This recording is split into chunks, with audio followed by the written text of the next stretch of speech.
of Education sent a letter to the educators in Israel 2 weeks ago, a very long letter, in which he asked them to commemorate Rabin assassination in schools. The word peace was not mentioned in his letter. So that the second assassination of Rabin is the assassination of his legacy. Now, after all, he was assassinated in an event that had a banner with 2 items. One, no to violence. B, second, yes to peace. Peace, people speak in Israel today about the crimes of Oslo. Namely, those who were involved with the Oslo process are criminals. And Rabin was one of them, if not the most important one of them. And violence, nobody thinks that violence declined after the assassination. So I want to answer briefly 3 questions. One is, what is the importance of the assassination? B, did the assassination change the history of Israel?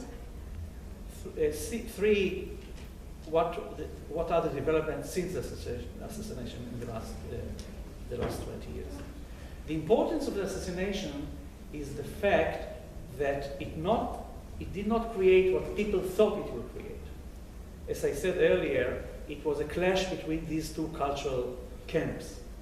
And many people, almost everybody, thought, once it happened, that it will change the nature of the relationship between these 2 camps in Israel. It did not. On the contrary, things have deteriorated since then. The cultural war in Israel is much deeper than it was 20 years ago. If we'll have time, I'll analyze that later. Second, did the assassin change the course of events in Israel? 10 years ago, I wrote a book. Unfortunately, out of the 4 books that I published on Rabin assassination, that's the best one, and that was published only in Hebrew. And that was 10 years ago, called Yad Ish Be'achiv, Retzach Rabin, U'Milchemet HaTarbut B'Yisrael. Brothers War, the assassination of Yitzhak Rabin, and the cultural war in Israel. And then I asked the question, did the assassin was able to change the course of event? And I said, it's too early to say. Today, I'm sure about it, that it did change dramatically. The position of Israel, the relations between Israel and the Palestinians would have not been today as it is now, had Rabin been alive. And I can give you very many examples and reasons. I'll take just one anecdote. Yasser, what was his name? Yasser Arafat. Yasser Arafat appreciated Rabin, trusted him. He did not have any trust with the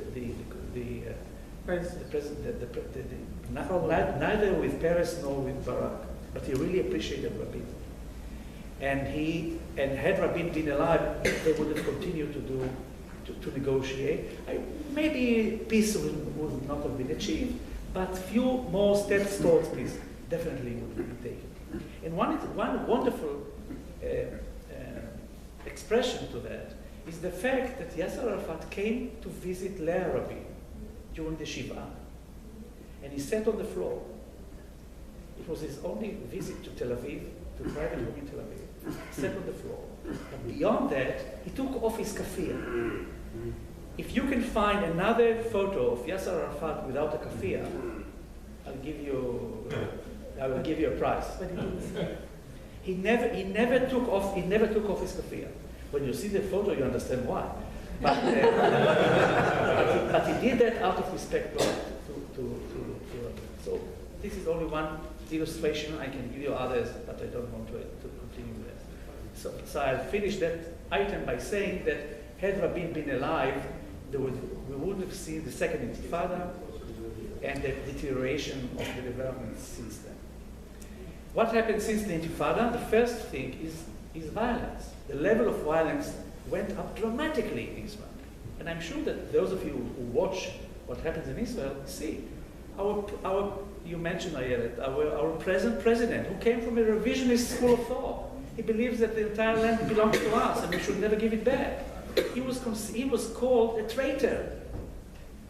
And the gentleman who was almost nominated by the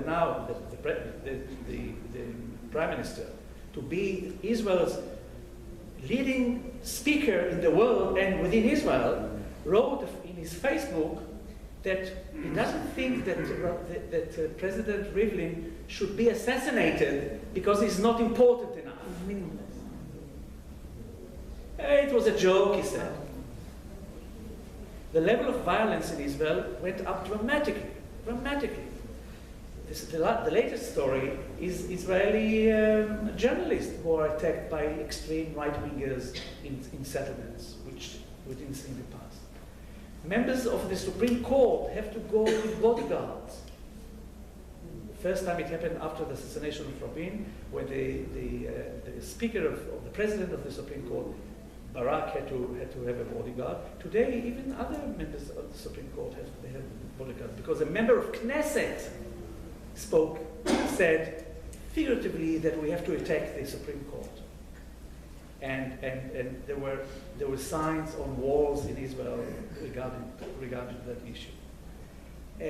Another expression of violence, not physical, but mental, moral, spiritual. During the latest elections, there were signs on walls in Israel, leftists to the gas chambers. Ayelet is one of them because she belongs to the Labour Party. So she should be sent, according to some people, to the gas chamber. The level of violence is very high, much higher than it was 20 years ago. And then we have another phenomenon, which I'll finish with that took place in the last 20 years, particularly in the last 10 years, which I will call the religionization of Israel. I'm not talking about against religion.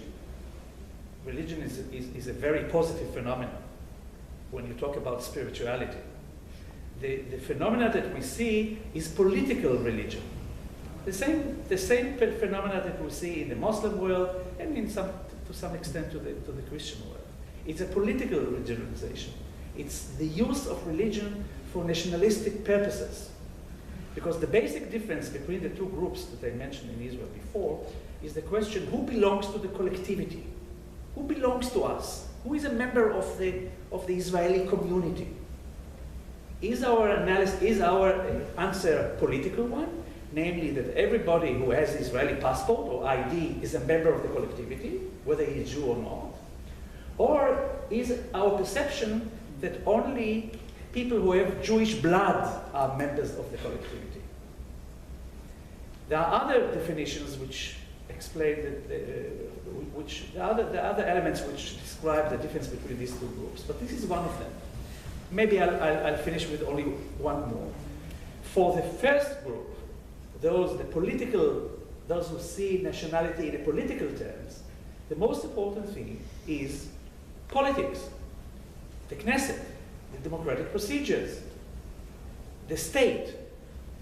For the ethno-nationalists, those who think that only Jews by blood are members of the Israeli collectivity, for them, the Knesset is less important, and the state is less important.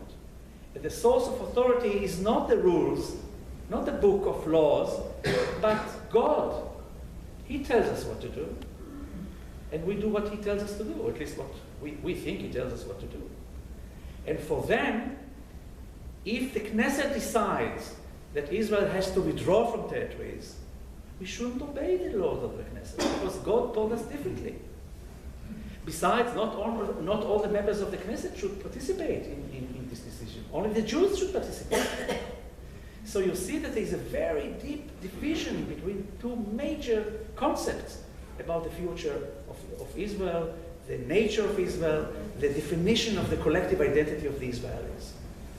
The assassination was a clash between these two groups because one of them thought that the others are not going to win. And because of the assassination, people thought that it will diminish the tension. The opposite occurred, and the tension is much higher than it was in the past. So Ayelet, forgive me for speaking 2 minutes or more, or 3 more than I was planning to. But now let's hear your legacy, and I'll give you more minutes to talk than I will. Yeah. No. Sorry, just one interruption. Can you bring the mics closer to you so everyone can? Why did you say that earlier? Because I didn't want to interrupt. That's too bad. Oh, okay. not the perfect way to see everybody because it's in my way. With your permission, I will start off with the country that you described because I'm having second thought about going back, and I'm thinking of how am I gonna have my children brought to me here, because I'm not so sure I want to live in the country that you just described. There is no doubt that social tension in Israel has gone very, very bad since Rabin's assassination. I won't deny it, nobody can deny it. But it's much more than just the fact that it's a clash between two groups, and that would also bring me to the question of commemoration and what is the legacy of Yitzhak Rabin, which to me, it took me a few years, I have to admit, okay? But it took me a few years, but I found a way to define it, and that's why I spent a large part of the last 20 years going to schools and speaking about this legacy, because I thought, to me, it was quite clear, it became quite clear at one point, but the issue is even more deep than that. The Israel that Yoram has just described to you is there. But it's not that the people who live there don't condemn the things that are happening, including a terrible terrorist attack on a baby in a place called Duma in the 70s, including from the right wing. I speak a lot to my right-wing peers because it is important for me not just to understand their way of thinking, but they are my brothers and sisters. And it is important to me to understand their way of thinking. And I ask them quite a few, almost on every occasion that I have, what would be your solution for the millennium, as I said, about Israel? Because what Yoram is describing is what I said earlier, that's a country that sounds like it has a century, not a millennium. And no doubt we are going through a very, very challenging times. And in many, many senses, right after Rabin was assassinated, there was a trauma. First of all, your wound is very, very open, and everything anyone says is like mountains of salt, of sea salt on that open wound. Later on, you feel that the right wing, I will speak for them, I will speak on behalf of them for a second, they felt that they were left out of the grief about Yitzhak Rabin. It wasn't true. Some of them, those who were in charge of the incitement, felt left out. And I did not mind leaving them out. I did not mind continuing the argument with them. A lot of my right-wing peers and a lot of the people on the right, including settlers, including the head of the settlers, till today, mourn Yitzhak Rabin for the leader that he was, in spite of the fact that they had a terrible conflict with him. Because they did say always one thing. Even though we did not elect Yitzhak Rabin and we did not elect him to execute such policy of the two-state solution, which obviously the Oslo Accords did not speak of at that time. But that was, it made sense that would be the end result of that negotiations. They said that he was the leader, that what he promised, he kept. And that is very, very important for any leader. I think it's important that any prime minister in Israel understands that he is elected to serve all the people of Israel, not just his basic constituency. So I think, even though sometimes, I wake up in the morning and I go to Jerusalem and I go to the Knesset and it looks like a regular day, and then something bursts out, right? Anything bursts out within the parliament, or an insult or an incitement by anyone, by the way, unfortunately, from my Arab Israeli peers. There is a lot of incitement there as well. And you never know who draws who. But obviously, when you look at the Yitzhak Rabin's assassination, you look mainly or only at the incitement from the right. I was incited towards when I was heading Shalom Chaver for the commemoration of Yitzhak Rabin. I was incited against. I had to go to the security services and report that.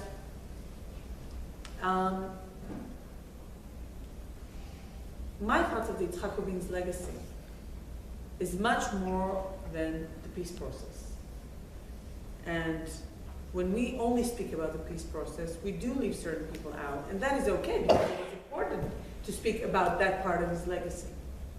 But I think he was the first prime minister to speak with a very programmatic kind of manner about social justice in Israel. Looking at the 1980s, you know, I speak a lot about the 1970s, y'all. It's like, now we have to, you know, to make sure that people know, we have known since the 1970s. The 1970s, the middle class in Israel was really there, you know?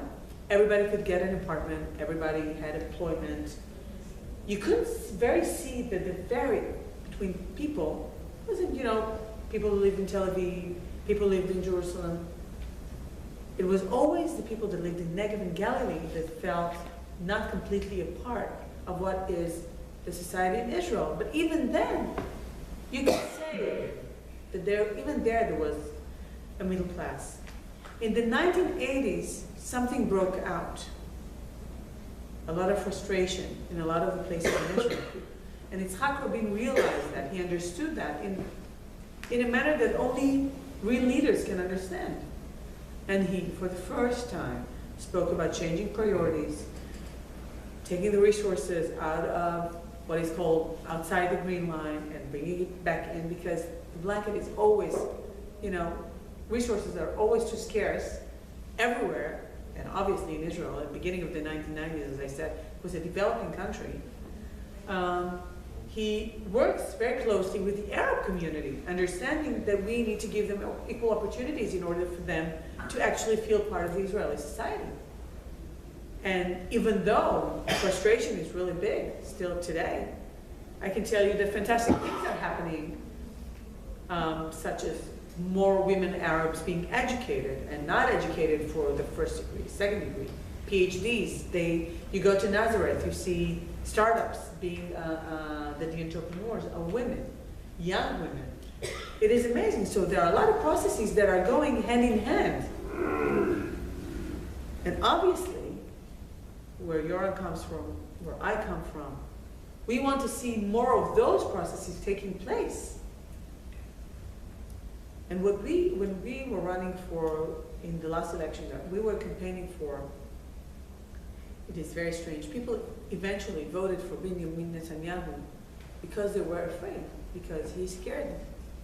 We're just not very good at scaring people. Really, I found out I'm not very good at scaring people. I have to work on that. Because I would tell them what would happen if this would be a one-state solution. That life would look a little bit like they're looking now, when we're all kind of apprehensive about what's going to happen. Are there going to be terror attacks in the middle of Rishon LeZion in the middle of the day like it happened last week, or in other places? But we are working at it. And Israel, probably one of the most relevant countries to say that. Israel is a working process. The society in Israel is a working process, a very difficult one, a very challenging one. But not many countries, as I said before, not many countries have had to work with the challenges that we have. I'm afraid that Ayelet thought that I presented Israel in such a bleak way that she will be afraid to go back home. Not really. So that's good. That wasn't my purpose. My purpose was not to say that Israel has changed its nature, and the picture that I presented to you is the only picture. Israel is a divided society, very deeply divided society. Unfortunately, one camp, and it's not necessarily politically in the terms of parties, took over and is the hegemonic camp today in Israel. The other camp is very weak, very quiet, very small, not small in size, but is quiet, is reserved, is going retreat into the private homes and the private gardens instead of standing or standing in the public space, sphere, square, and shout. But 800,000 right. people voted for the Zionist Union in these elections. More than that. That's all. Yitzhak Rabin was the last prime minister to ever get that many